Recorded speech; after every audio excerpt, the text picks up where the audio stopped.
Now at 6, a jam-packed day at the Indianapolis Motor Speedway with just one day of qualifying to set the starting grid. We'll take you trackside for all the excitement. And today's weather making up for yesterday. Unfortunately, as we look ahead, the threat of severe weather returns. I'll have your forecast. Also tonight, honoring an airman killed in the line of duty. How Mooresville came together to remember Captain Seth Koval.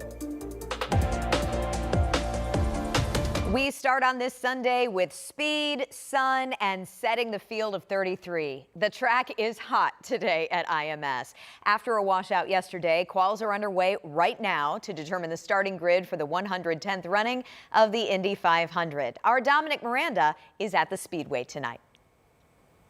It is hot and happening here at Indianapolis Motor Speedway. Qualifying going off without a hitch. The Fast Six going on as we speak. And it was tough conditions out there for drivers between the track heating up and the wind. No doubt tough qualifying runs all throughout the day. Fast speeds all day long. The Fast Six being determined as we speak. Come 11 o'clock, we'll have a pole sitter for the 110th running of the Indianapolis 500. But let's talk about some close but no cigar and some fan favorites. Position 12 and position 13 were separated by 0.067 seconds. That's how close the margin was. Elio Castroneves, a fan favorite and four-time Indy 500 champ, he was in the top 12 momentarily before ultimately getting bumped. He'll start on row 5 at P15. Solid run, no doubt. So too with Ed Carpenter, the hometown hero, qualifying well in years past, having trouble with the balance on his qualifying run, just outside the top 12 at P14.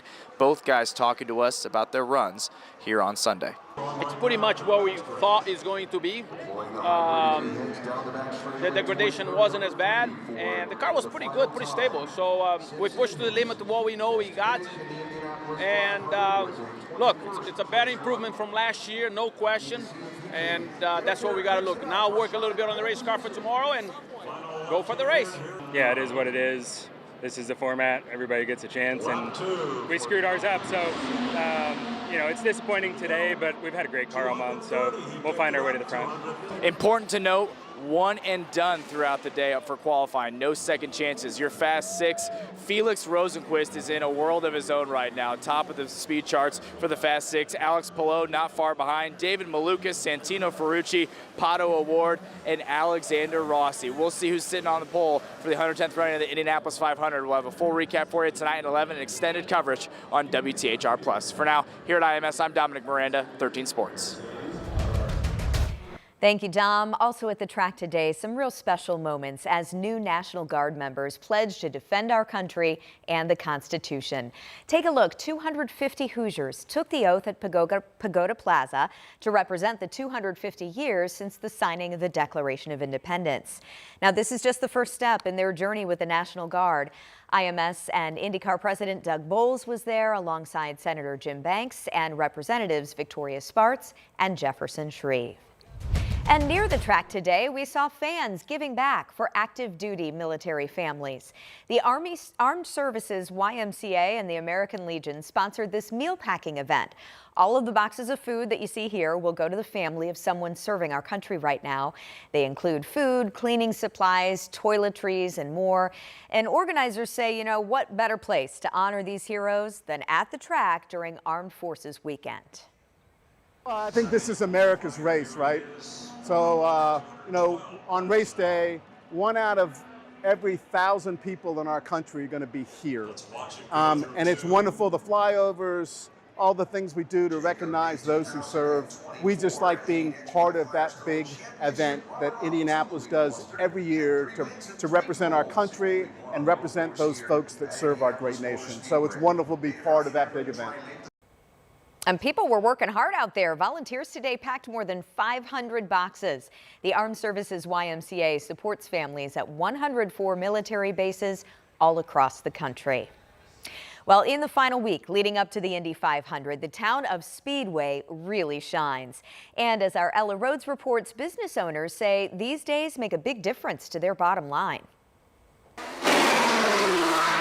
From fast cars to old cars, Main Street Speedway stays busy in May, and so do the businesses. Main Street, I feel, is the heart of the month of May. Main Street Speedway. Here in Speedway, we like to say there's only two seasons, Christmas and racing, and that's the way we feel here at Santa's Pit Stop. Inside Dave Wilson's story, you find exactly that, dedicated to his two favorite things, the Indy 500 and Christmas. He'll also ask you a very important question. Because, you know, when you're in Speedway, you got to know who won the 500 the year you were born. Wilson spent years working for the IMS radio network, so he knows his facts. 93. Ooh, that is Emerson Fittipaldi. He won 2 times, in 89 and 93. 04. 04, Buddy Rice from Phoenix, Arizona. 08. 08 was Scott Dixon. You can find items that mix the two or ones that keep the festivities separate. You guys from the area? Yes. We'll be back. The month of May makes up a crucial part of the store's profit. May is a huge deal for us financially. As you know, obviously it's Christmas and all the time leading up, but just the amount of business we do in 1 month really helps us sustain for the entire year. Restaurants on Main Street, like Dawson's, feel similarly. It keeps us going year round. I mean, we work up for the year for this, and we enjoy everyone. Marika Shelton says the restaurant preps big time for such a big week. Oh, we stock, we overstock, we overstaff, we're just all hands on deck. It takes every employee we have to prepare and, keep it going for the week, and really 2 weeks. Year round, there's 2 seasons, Christmas and racing. 7 more days for racing-related business, 7 more months until the next season. In Speedway, Ella Rhodes, 13 News. Oh, I love that. Christmas and racing. And he's taken advantage of both, isn't he? Well, we are less than a week until visitors flood Speedway to watch the 110th running of the Indy 500.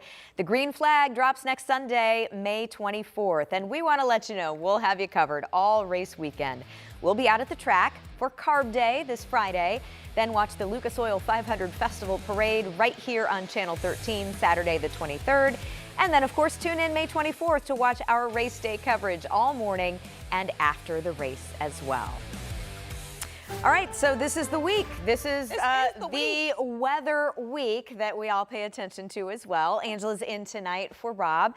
We had rain yesterday, hot today, and then I know we have some dangerous storms potentially on the horizon. Yes, and as far as practice goes tomorrow, I know they're looking for kind of those final setups and things like that, because really they're not on the track until Carb Day after tomorrow.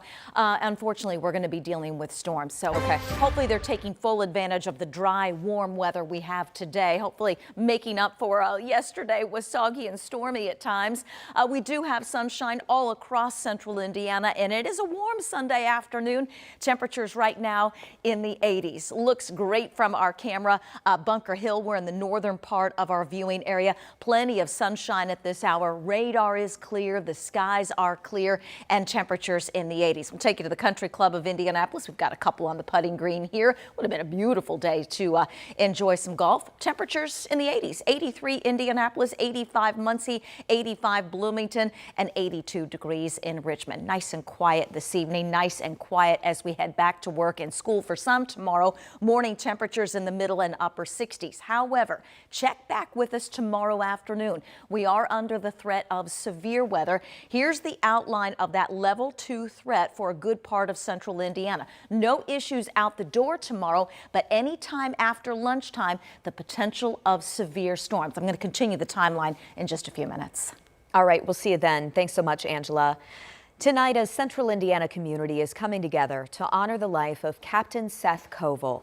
He was among 6 airmen killed when a refueling craft crashed in Iraq back in March. Well, today, Mooresville held a service to honor him and his family.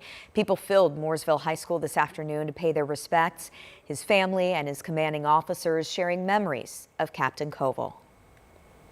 Seth was so many things to so many people, but the 3 most important things about Seth were that Jesus Christ was his Lord and Savior.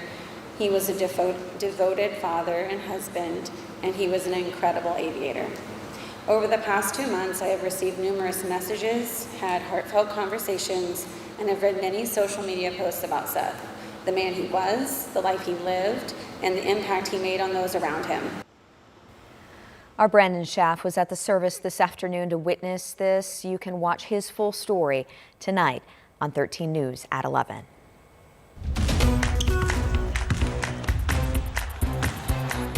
Happening right now, the Fever are facing the Seattle Storm over on our sister station, MeTV. We saw fans headed into Gainbridge Fieldhouse tonight ahead of tip-off. The Fever had a close loss to the Mystics Friday night, so now they're looking to get a win in front of a home crowd. Now, we do know Aaliyah Boston is out for tonight. Our Eli Gain is at the game. He'll have highlights tonight on 13 News at 11. And then don't forget, this is just one of several games you can watch on our air this season. Here are the games coming up. You see them on your screen. The next one is Wednesday against the Portland Fire. That one starts at 7 on MeTV. And we have the full list and instructions on how to watch at WTHR.com/fever. Still ahead tonight, if you're still figuring out summer plans, well, you might want to do so quickly. The impacts the conflict in Iran could have on travel here in the U.S. Plus, another diver now dead in the Maldives. Why this rescue operation is so difficult.